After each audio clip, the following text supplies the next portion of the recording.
ಸಂಪತ್ತಿನ ರಕ್ಷಣೆಗೆ ಜನತೆಗೆ ರಾಜ್ಯವನ್ನು ಮಾದರಿ ರಾಜ್ಯವನ್ನಾಗಿ ಮಾಡುವ ಕಾರ್ಯಕ್ರಮವನ್ನು ರೂಪಿಸುವ ಇದೊಂದು ಸೇವೆ ಎಂದು ನಾನು ಗಮನಿಸಿದ್ದೇನೆ. ಬರ ಎದುರಿಸಿದ್ದು ಸರ್ಕಾರ ದೃಢ ಹೆಜ್ಜೆಯನ್ನ ಇಟ್ಟಿದ್ದೇವೆ. ಇವತ್ತು ಪ್ರಧಾನಮಂತ್ರಿಗಳು ಕೂಡ ಈ ಬರದ ಬಗ್ಗೆ ನಮಗೆ ಈಗಾಗಲೇ ಮುನ್ಸೂಚನೆಯನ್ನ ಕೊಟ್ಟಿದ್ದಾರೆ. ಇಡೀ ರಾಜ್ಯದ ತೀವ್ರ ಬರ ಎದುರಿಸುತ್ತಿರುವ ನಮ್ಮ ಸರ್ಕಾರ ಎಲ್ಲ ಪರಿಸ್ಥಿತಿಯನ್ನು ಕೂಡ ನಾವು ಗಂಭೀರವಾಗಿ ಹತ್ತಿದ್ದೇವೆ. ನೀರಾವರಿ ಯೋಜನೆಗಳ ಮುಖಾಂತರ ರಾಜ್ಯದಲ್ಲಿ ನೆರವಿಗೆ ಅನೇಕ ಕಾರ್ಯಕ್ರಮಗಳನ್ನು ರೂಪಿಸಿದ್ದೇವೆ. ಮೇಕೆದಾಟು ಯೋಜನೆಯನ್ನ ಪ್ರಾರಂಭ ಮಾಡಲು ಈ ನಾಡಿನ ಸರ್ಕಾರ ತಮ್ಮೆಲ್ಲರ ಆಶೀರ್ವಾದದಲ್ಲಿ ಈ ಕುಡಿಯುವ ನೀರಿಗೆ ಮತ್ತು ನಮ್ಮ ರೈತರ ಬದುಕಿಗೋಸ್ಕರ ಕಾಪಾಡಲು ನಮ್ಮ ಬದ್ಧತೆ ಇದೆ ಎನ್ನುವುದನ್ನ ನನಗೆ ಈ ವೇದಿಕೆ ಮುಖಾಂತರ ತಿಳಿಸಲು ನನಗೆ ಬಹಳ ಸಂತೋಷ ಆಗುತ್ತದೆ. ಕೆರೆ ಕಟ್ಟೆಗಳನ್ನು ತುಂಬಿಸಲು, ಕುಡಿಯುವ ನೀರಿನ ಮೂಲಗಳನ್ನು ಕಾಪಾಡಲು ಈಗಾಗಲೇ ಅನೇಕ ಸೂಚನೆಗಳನ್ನು ನಾನು ನೀಡಿದ್ದೇನೆ. ಇದಲ್ಲದೆ ನಾವೆಲ್ಲರೂ ಕೂಡ ಬೆಂಗಳೂರಿನಲ್ಲಿ ವಾಸವಾಗಿದ್ದೇವೆ.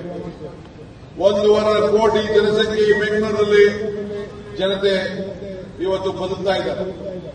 ಬೆಂಗಳೂರು ಜನತೆಯ ನೀರಿನ ಬಾವಣೆಯನ್ನು ತಪ್ಪಿಸಲು ಬೆಂಗಳೂರು ನಗರದ ಸುತ್ತಿನಲ್ಲಿರುವಂತಹ ಅಂತರ್ಜಲವನ್ನು ಹೆಚ್ಚಿಸಲು ಒಂದು ಹೊಸ ಕಾರ್ಯಕ್ರಮವನ್ನು ಈಗಾಗಲೇ ನಾನು ರೂಪಿಸಿದ್ದೇನೆ.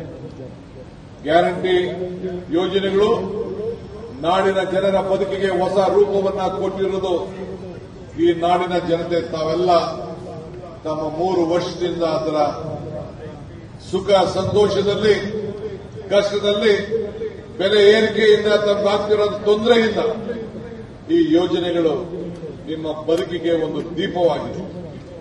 ನಮ್ಮ ಸರ್ಕಾರ ಗುರಿ ಬಹಳ ಸ್ಪಷ್ಟವಾಗಿದೆ. ಪ್ರತಿಯೊಂದು ಕುಟುಂಬದ ಭದ್ರತೆ, ಪ್ರತಿ ನಾಗರಿಕೂ ಕೂಡ ಗೌರವ, ಯುವ ಜನರಿಗೆ ಅವಕಾಶ, ಇದೇ ನಮ್ಮ ಸರ್ಕಾರದ ಮೂಲ ತತ್ವ ಕೂಡ ಆಗಿದೆ.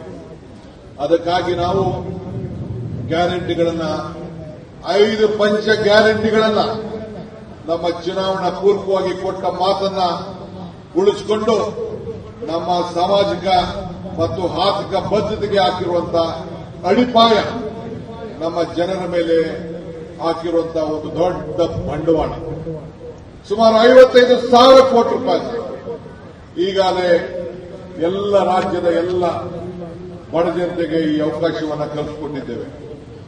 ಇದು ಕರ್ನಾಟಕದ ಮಾದರಿ, ಕರ್ನಾಟಕ ಮಾಡೆಲ್ ಎಂದು ಜನಪ್ರಿಯವಾಗಿದೆ. ಇಡೀ ರಾಷ್ಟ್ರ ನಮ್ಮನ್ನ ಅನುಸರಿಸುತ್ತಿದೆ. ಇದು ಒಂದು ಹೆಮ್ಮೆಯ ವಿಚಾರ.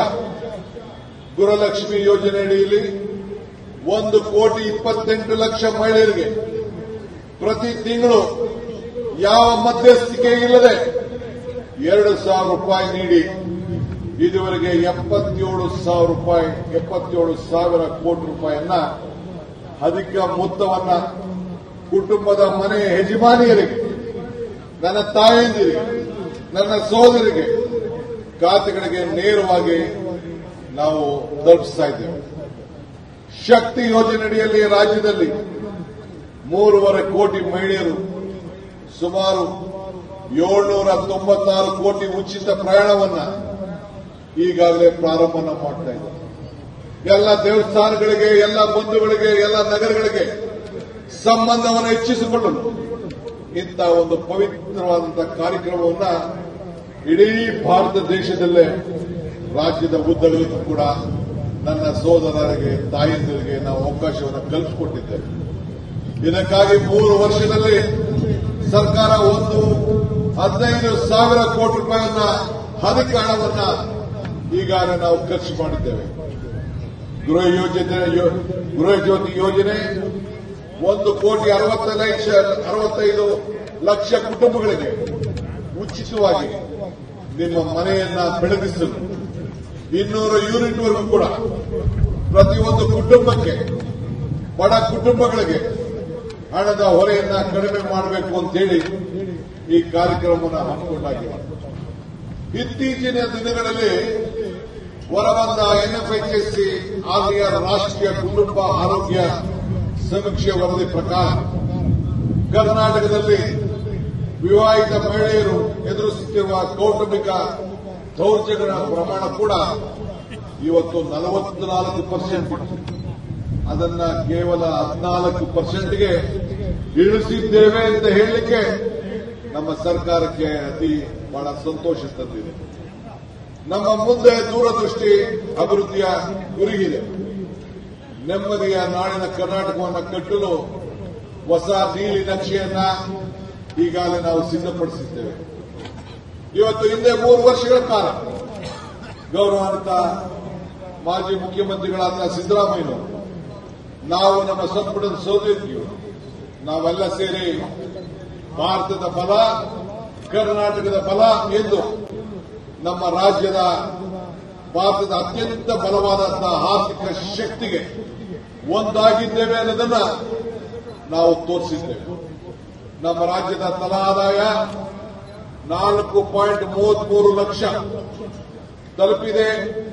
ಇದು ರಾಷ್ಟ್ರೀಯ ಸರಾಸರಿಗೆ ಸಮಾನವಾಗಿ 2 ಪಟ್ಟು ಹೆಚ್ಚಾಗಿದೆ ಅಂತ ಹೇಳಿಕೊಳ್ಳಲಿಕ್ಕೆ ನನಗೆ ಬಹಳ ಹೆಮ್ಮೆ ಆಗಿದೆ. ಜಿಎಸ್ಟಿ ಮತ್ತು ಆದಾಯ ತೆರಿಗೆ ಸಂಗ್ರಹಿಸಲು ಕರ್ನಾಟಕ 2ನೇ ಸ್ಥಾನದಲ್ಲಿದೆ. ಇದು ನಮ್ಮ ರಾಜ್ಯದ ಬಲವಾದಂತಹ ಆರ್ಥಿಕತೆಯನ್ನ ಸಂಕೇತ. ಇದಕ್ಕೆ ಸಿದ್ದರಾಮಯ್ಯನವರ ಆಡಳಿತವನ್ನ ನಾವೆಲ್ಲ ಕೂಡ ಸ್ಮರಿಸಲೇಬೇಕಾದ್ದು ನಮ್ಮ ಕರ್ತವ್ಯ ಕೂಡ ಇದೆ.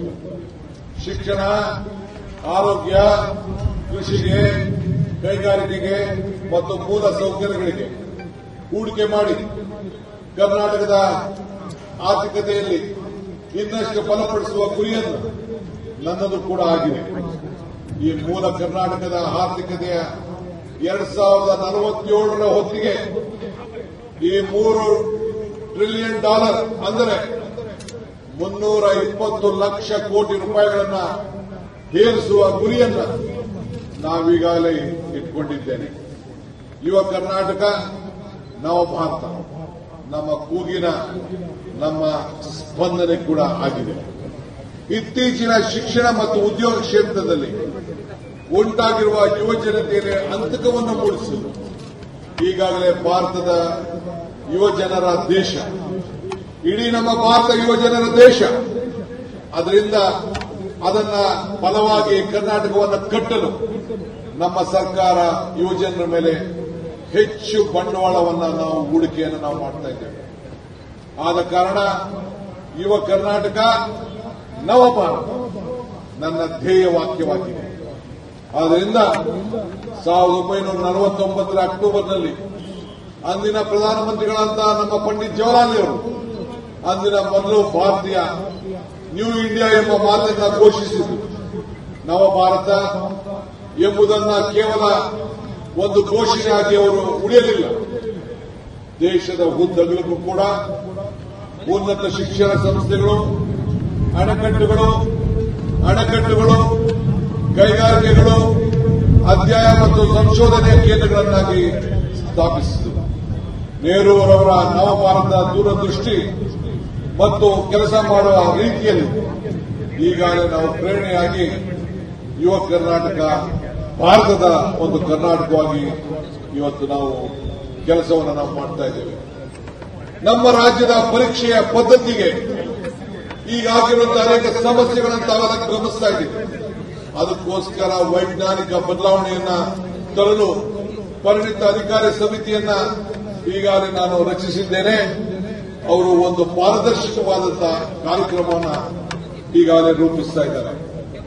ಇವತ್ತು ಈ ಸಮಿತಿ 2 ತಿಂಗಳಲ್ಲಿ ವರದಿಯನ್ನ ಈ ದೇಶಕ್ಕೋಸ್ಕರ ಮಾದರಿಯಾಗುವ ಪರೀಕ್ಷಾ ಕ್ರಮವನ್ನು ನೀಡಲು ನಮ್ಮ ಸರ್ಕಾರ ಜಾರಿ ಮಾಡಲಿದೆ. ಆದ್ದರಿಂದ ಈಗ ಹೊಸದಾಗಿ ನಾವು ತಂತ್ರಜ್ಞಾನದಲ್ಲಿ ನಾವಿದ್ದೇವೆ. ಎ ಅಭಿಯಾನ ಮತ್ತು ಕೋಡಿಂಗ್ ಗುರುಕುಲ ಇದು ನಿಮ್ಮ ಯುಗ, ನವಯುಗ. ಈಗಿನ ಯುವ ಜನತೆ ಹೊಸ ರೂಪವನ್ನು ಕೊಡಲು ವಿಶ್ವ ಮಟ್ಟದ ಸ್ಪರ್ಧೆಗೆ ಅನುಕೂಲವಾಗುವಂತೆ ಅನೇಕ ಕಾರ್ಯಕ್ರಮಗಳನ್ನು ಈಗಾಗಲೇ ನಾವು ರೂಪಿಸಿದ್ದೇವೆ. ಬಹುಶಃ ನೀವೆಲ್ಲ ಗಮನಿಸಿದ್ದೀರಿ. ಈಗಾಗಲೇ ನಾನು ಅದಕ್ಕೋಸ್ಕರ ರಾಜ್ಯದ ಎಲ್ಲ ಶಾಲೆಗಳು ಇವತ್ತು ಪರಿಶೀಲಿಸಲು